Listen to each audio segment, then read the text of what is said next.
जीवन पाने की बूंद कम मिट जाए रे, जीवन पाने की बूंद कम मिट जाए रे।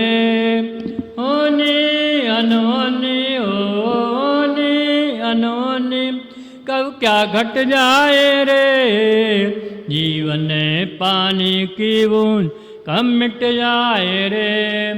क्रोध जलाने वाला है, क्रोध जलाने वाला है, नागिन जैसा काला है। क्रोध जलाने वाला है, नागिन जैसा काला है। इसमें मदहोश हुआ, जो इसमें मदहोश हुआ वो पाप कमाए रे। जीवन पाने की बूंद कम मिट जाए रे। क्रोधी पर न क्रोध करो, क्रोधी पर न क्रोध करो, समता ही परिणाम रखो। क्रोधी पर न क्रोध करो, समता ही परिणाम रखो। वो खुद पछताए रे, जीवन पाने की बूंद कम मिट जाए रे। जीवन पाने की बूंद कम मिट जाए रे। धर्म प्रेम बंधुओं, कहते हैं 100 काम छोड़ के सोना चाहिए। ध्यान से सुनना, 100 काम छोड़ के सोना चाहिए, नींद अच्छी लेना चाहिए। और 1000 काम छोड़ के भोजन करना चाहिए। 1000 काम छोड़ के भोजन करना चाहिए।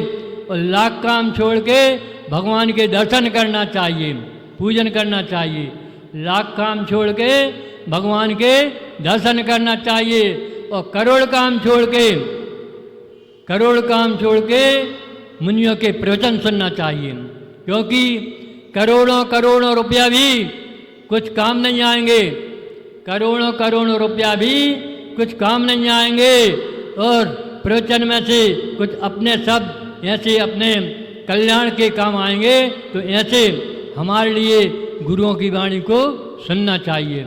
क्योंकि करोड़ करोड़ तो बहुत कमा लेते हैं और एक दिन करोड़ हो जाते हैं, एक दिन सड़क पर रोडपति हो जाते हैं। तो हमें जिन गुरुओं की वाणी बहुत मुश्किल से सुनने में मिलती है। और जो क्षमा धारण करता है, क्रोध नहीं करता है, वही सबसे बड़ा। क्रोधी पर कभी भी क्रोध नहीं करना चाहिए। क्योंकि वो तो खुद बाद में पछताता है कि हमने क्रोध किया, ऐद किया। तो क्रोध कैसा है? अग्नि की ज्वाला जैसा है। जो क्रोध करता है अग्नि की ज्वाला जैसा है। एक गाड़ी पे लिखा था, जलो मगर दीपक की तरह, जलो मगर दीपक की तरह। जलना है तो जलो। दीपक कैसा जलता है? खुद ही प्रकाशित होता है, सबको प्रकाशित करता है। और जो दूसरों पे जलता है खुद जल जाता है। जैसे कोई अग्नि फेंके, आप दूसरों के ऊपर हाथ में अग्नि लेके फेंको, आप ही जलोगे कि नहीं जलोगे? पहले स्वयं जलेगा, वो जले चाहे नहीं जले सामने वाला, लेकिन खुद तो जल जाएगा, हाथ जलेगा। तो जलना कैसा चाहिए? दीपक की तरह, कि हम भी प्रकाशित हों और सबको प्रकाशित कर देता है। क्योंकि क्रोध ऐसा है अंधे के समान है। क्रोध कैसा है? अंधे के समान है। जब क्रोध करता है तो सब भूल जाता है, उसको अच्छे बुरे का ज्ञान नहीं रहता है। तो ऐसा क्रोध हमारे लिए दुख देने वाला है।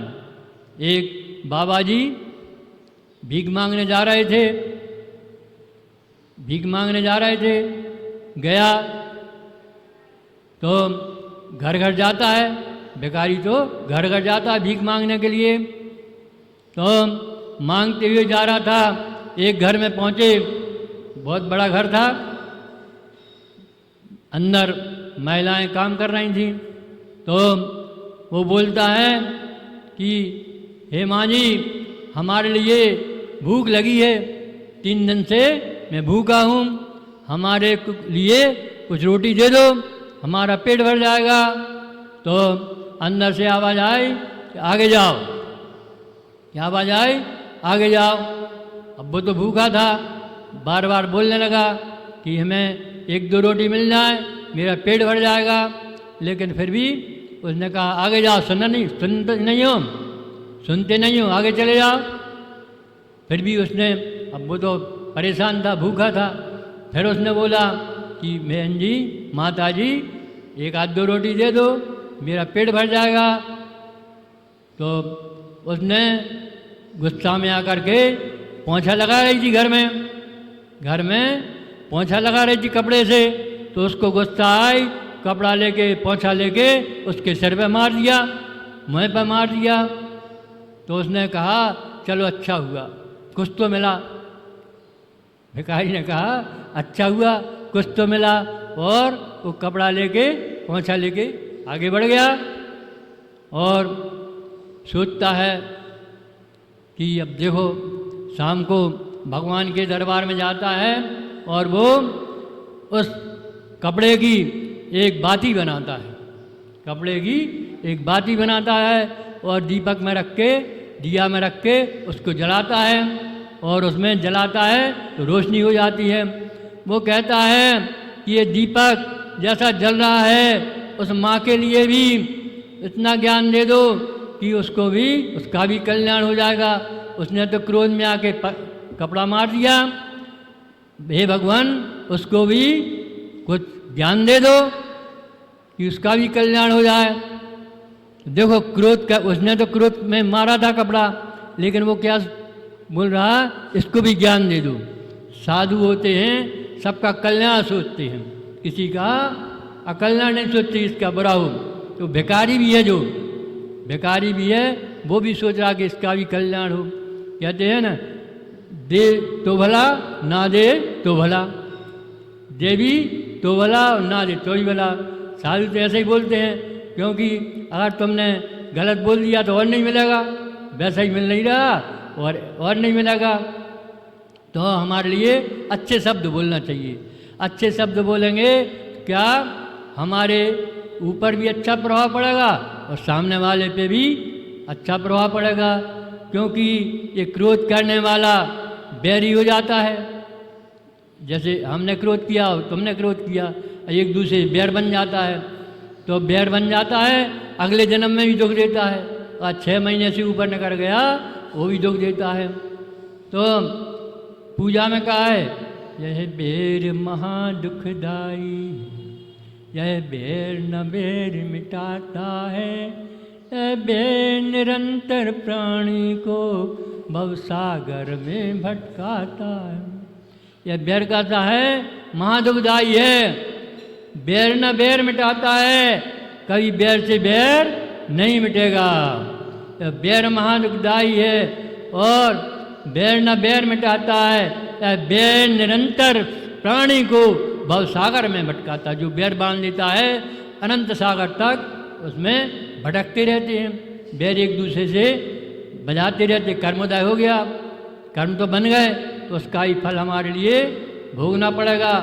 तो हम कभी भी किसी पर क्रोध नहीं करें, क्षमा करें और क्षमा मांग लें, क्षमा करें और क्षमा मांग लें, इसमें कोई दोष नहीं। क्षमा करें और क्षमा मांग लें, इसमें कोई दोष नहीं। और जो क्षमा नहीं करता वह क्षमा वीर आभूषण है, क्षमा वीर आभूषण है, कायर का श्रृंगार नहीं। क्षमा वीर आभूषण है, कायर का श्रृंगार नहीं। जो क्षमा कर देता है वीरों का आभूषण है। आया ना, क्षमा वीरस्य भूषणम, क्षमा वीरस्य भूषणम। तो क्षमा कर देता वो वीरों का आभूषण है। कायर नहीं करता क्षमा, कायर तो जो होगा वो क्रोधी करता है। तो हमारे लिए अपने परिणामों को संभालना है, समता भाव रखना है। जब समता भाव रहोगे तो क्रोध नहीं आएगा। समता परिणाम, जो समता परिणाम रखता है, सच परिणाम रखता है, वो सदा सुखी रहता है, सदा सुखी रहता है, कभी दुख नहीं पाता है। जो दुख अगर आपको दुख आए तो उसको भी दुख मान के निकाल दो, सुख मान के निकाल दो, तो आगे दुख नहीं आएगा। और दुख के समय में भी जो दुख करता है वो आगे आके पछताता है। तो हमारे लिए क्या नहीं करना चाहिए? क्रोध नहीं करना चाहिए। क्रोध नहीं करोगे तो हमारा जीवन अच्छा निकलेगा। क्षमा क्षमा सब करें, क्षमा क्षमा सब कहें, क्षमा न जाने कोई। ध्यान से सुनिए, क्षमा क्षमा सब कहें, क्षमा न जाने कोई। और क्षमा धारण किए बिना क्षमा कहाँ से होई? क्षमा क्षमा तो सब कहते हैं, पर्यूषण पर्व आता है तो उत्तम क्षमा का दिन रहता है और आखिरी में क्षमा क्षमा मांगते हैं। लेकिन भाई भाई से बैर है, भाई भाभी भाभी से विरोध है, एक दूसरे में पति पत्नी का ही कभी कभी लड़ाई झगड़ा हो जाए, बैर बन जाता है, बोलते नहीं हैं, उससे क्षमा नहीं मांगेंगे। लेकिन दूसरे से क्षमा मांगे, मंदिर में आएंगे, क्षमा उत्तम क्षमा उत्तम क्षमा उत्तम क्षमा। लेकिन ऐसी मांगने से क्षमा जिससे हमारा बैर हो गया है उससे क्षमा मांगो तो अच्छी बात है। तो क्षमा क्षमा सब कहें, क्षमा न जाने कोई। और क्षमा धारण किए बिना क्षमा कहाँ से हो? अपने मन में हृदय में क्षमा धारण कर ली तो सबसे बड़ी क्षमा यही है, सबसे बड़ा क्षमा यही है। क्योंकि क्षमा सबसे क्षमा वीर का आभूषण है। तो हमारे लिए क्या करना चाहिए? क्रोध नहीं करना चाहिए, क्रोध कभी नहीं करना चाहिए। जो क्रोध करता है वो अंधे के समान हो जाता है, उसको अच्छे भले का ज्ञान नहीं रहता है। एक नवयुवक की शादी हुई थी, नवयुवक की शादी हुई थी, नई नई शादी हुई थी और उसकी सर्विस भी लगी थी, अभी नई सर्विस लगी थी तो सर्विस पे जाता था। और उसकी शादी भी कुछ समय पहले हुई थी तो एक बच्चा भी हो गया था उसका, एक छोटा बच्चा था। अब वो सर्विस पर जाता था, पहली उसके लिए तनख्वाह मिली, पहली तारीख होती ना तनख्वाह मिल जाती। अब तनख्वाह मिली तो खुश हुआ, वो पहली तनख्वाह है, और पत्नी के हाथ में उसको आके दे दी। पति ने आके पत्नी के हाथ में तनख्वाह नोटों की गिड्डी दे दी। अब पत्नी ने पास में अलमारी थी नीचे तो वहाँ पर रख दी, भोजन बना रही थी तो भोजन बनाती रही वो, और छोटा बच्चा था खेल रहा था। पति आया अपने नहाने के लिए चला गया, बच्चा खेल रहा था, पत्नी भोजन बना रही थी। तो बच्चे तो बच्चे रहते हैं। अब बच्चा आया, उसने नोटों की गड्डी उठाई और चूल्हे में डाल दी, चूल्हे में डाल दी। अब क्या होगा? नोट जल जाएंगे, जलेंगे नहीं जलेंगे? नोट जल जाएंगे। अब बच्चा था छोटा तो ताली बजाने लगा ऐसे, उसको अच्छा लगा क्योंकि लौ बढ़ती है तो ताली बजाने लगा। अब पत्नी ने देख लिया ये क्या हो गया, उसकी माँ ने देखा ये क्या हो गया, नोट वहाँ चूल्हे में डाल दिए, और उसको एकदम क्रोध आ गया।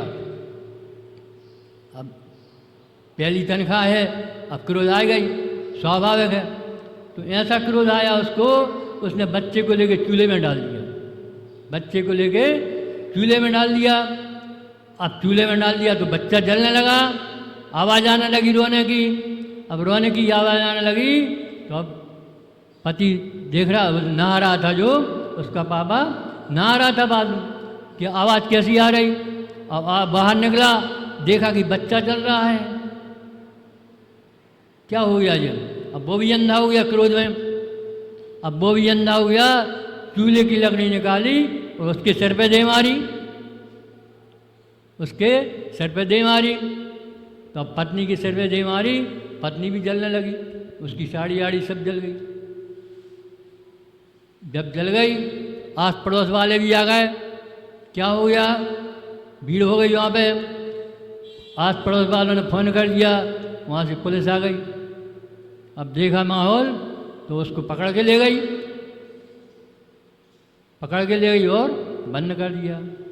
तो क्रोध का मतलब ये होता है, जो क्रोध करता है तो नाश हो जाता है। तो हमारे लिए जब क्रोध आता है शांत परिणाम रखना चाहिए। अगर उसने शांत परिणाम रख रहे थे कि अब नोट तो जल गए, अब रहने दो, अब क्या हो, जो जल गया तो जल गया, अब मिलने वाले तो है नहीं, लेकिन क्रोध के आने पर कैसा परिणाम भोगना पड़ा। तो हमारे लिए समता परिणाम रखना चाहिए। समता परिणाम रखेंगे तो हमारा कल्याण होगा तो सबका कल्याण होगा। समता समारे स्थिति उचारे वंदना जिन देवी की। समता समारे माने समता धारण करें, स्तुति उचारें, अपन बोलें, अच्छे शब्द बोलें। वंदना जिन देव की, जैन भगवान की भगवान वंदना करें तो हमारा कल्याण हो जाएगा। और समता धारण नहीं की, क्रोध करते रहे तो क्रोध का परिणाम होता है बहुत खराब होता है।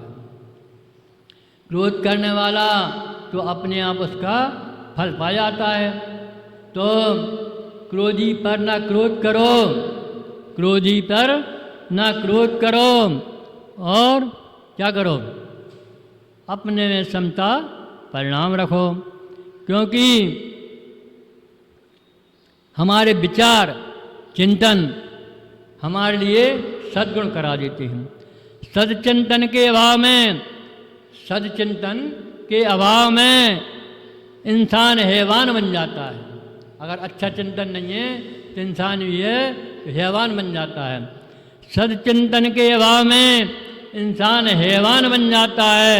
खोटी संगत पाकर, खोटी संगत पाकर मानव भी शैतान बन जाता है। खोटी संगत पाकर मानव भी शैतान बन जाता है।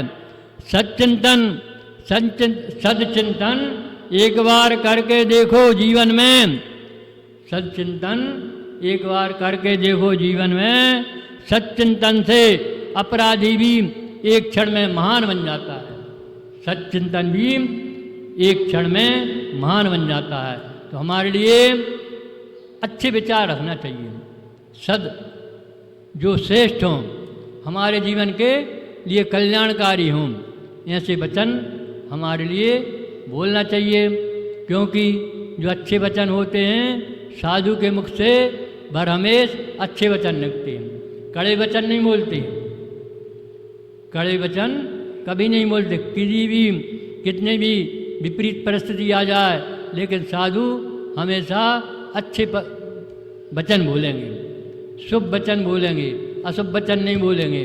जिसके किसी का अकल्याण हो जाए, किसी का बड़ा हो जाए, तो ऐसे कभी साधु वचन नहीं बोलते हैं। तो हमें अपने जीवन का उत्थान करना है, जीवन को आगे बढ़ाना है, संयम मार्ग पर लगाना है, और हमें एक दिन मुक्ति प्राप्त करना है। तो हम अपने विचारों को सदचिंतन में, अच्छे चिंतन में, मनन में, हृदय में धारण करें। अपने जो हृदय में अच्छे वचन धारण करेंगे, अच्छा चिंतन धारण करेंगे। चिंता नहीं करना है, चिंतन करना है। क्या करना है? चिंतन। चिंतन करोगे तो चमक जाओगे, चिंतन करोगे तो चमक जाओगे, और चिंता करोगे तो चिता बन जाओगे। चिंतन करोगे, जैसे अच्छा चिंतन किया तो चमक आ जाती है। जो चिंता करता है तो फिर क्या, एक दिन चिता के समान बन जाता है। चिता में जो अंदर अंदर चिंता होती ना, अंदर घुन लग जाती है। जैसे कि गेहूं में घुन लग जाती ना, गेहूं में घुन लगती तो क्या होता है, अंदर अंदर पोला हो जाता है, ऊपर से चमकता रहता है, ऊपर से बिल्कुल चमकता रहता है, और अंदर अंदर घुन हो जाता है। ऐसा ही जितने कितने भी मोटा आदमी हो, कितने भी स्वस्थ आदमी हो, अगर उसको चिंता लगी है तो वो अंदर अंदर घुलेगा और अंदर अंदर पूला हो जाएगा, दुबला हो जाएगा, और उसको एक दिन चिता में परिवर्तित हो जाएगा। तो हम अपने जीवन को उत्थान बनाने के लिए अच्छा चिंतन करें, मनन करें कि हम अपना कल्याण कर सकें और अपने जीवन को अच्छे धर्म के मार्ग पर लगा सकें, जिससे कि हमारा कल्याण हो और हमारा एक दिन मार्ग प्रशस्त करके हम मोक्ष के लिए प्राप्त करें, ऐसी भावना हमारे लिए अंदर होना चाहिए। अपने जीवन का कल्याण हो, ऐसी भावना सभी को रखना चाहिए। ये बोलो महावीर भगवान की जय। जीवन सिद्धेभ्यः ओम नमः